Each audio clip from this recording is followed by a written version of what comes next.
शांति। आज मैं आप लोगों को एकाग्रता के विषय में बताने जा रही हूँ। एकाग्रता है क्या? तो एकाग्रता मन और बुद्धि की स्थिरता है। किसी भी विषय, किसी भी लक्ष्य पर मन बुद्धि निरंतर लगा रहे, मन के संकल्प भी उसी अनुसार चले, बुद्धि में उसका चित्र बना रहे, यही एकाग्रता है। एकाग्रता से हमारे जीवन में ग्रहण शक्ति आती है, जिससे हम कोई कार्य, कोई लक्ष्य, कोई विषय को करने में सहज हो जाते हैं। एकाग्रता का महत्व पढ़ाई के भी क्षेत्र में है।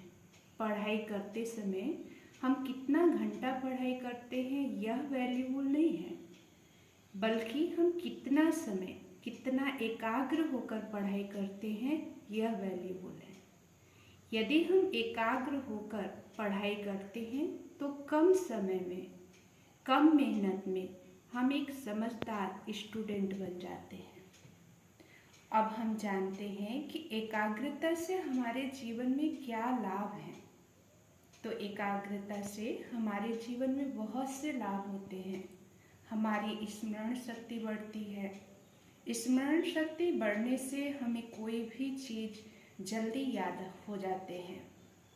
एकाग्रता से हमारे अंदर कार्य कुशलता आती है, अर्थात जब मन स्थिर है, हलचल में नहीं है, तो कोई भी कार्य हम जल्दी से, आसानी से कर लेते हैं। एकाग्रता से हम सदैव अपने लक्ष्य की ओर अग्रसर रहते हैं। एकाग्रता से पढ़ाई में नंबर भी अच्छे आते हैं।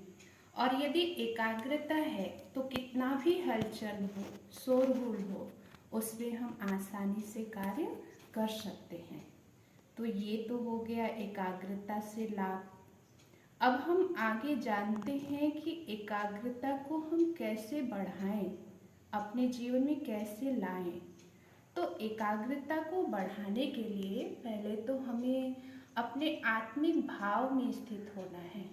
आत्मिक भाव अर्थात आत्मा का जो निजी स्वरूप है, ज्योतिबिंदु स्वरूप, जब हम उस भाव में स्थित होते हैं तो हमारी जो मनोवृत्ति है वह शांत हो जाते हैं। अंदर की जो चंचलता है वह समाप्त हो जाते हैं और मन और बुद्धि स्थिर हो जाते हैं, एकाग्र हो जाते हैं। और एकाग्रता को बढ़ाने के लिए हमें क्या है, अपना दिनचर्या सेट करके रखना है कि सुबह से लेकर शाम तक हमें क्या करना है। और जब हम उसी दिनचर्या के अनुसार कार्य करते हैं तो हमारी एकाग्रता बढ़ती है। और जहाँ तक हो तो आजकल क्या है, टेलीविज़न पर जो धारावाहिक होते हैं, इंटरनेट होते हैं, उन सब चीज़ों से बचना चाहिए।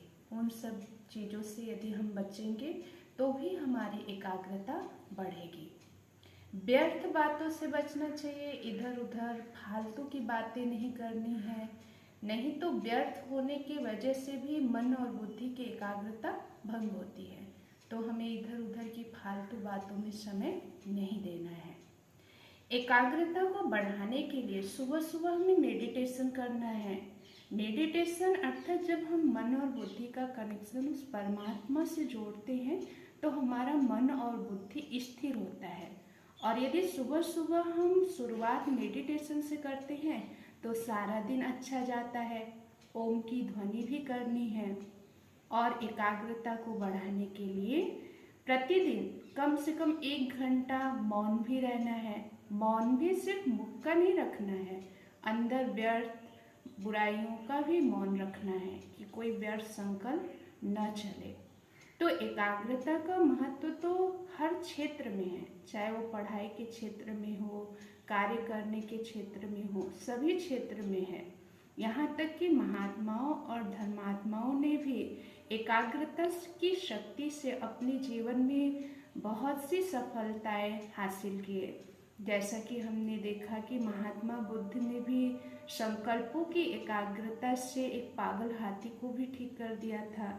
या स्वामी विवेकानंद जी को भी देखते हैं कि उन्होंने एकाग्रता की शक्ति से अपने आत्मा और परमात्मा का साक्षात्कार किया। तो एकाग्रता की शक्ति को यदि हम जीवन में लाते हैं तो हम बहुत आगे जा सकते हैं, सफलता प्राप्त कर सकते हैं। ओम शांति।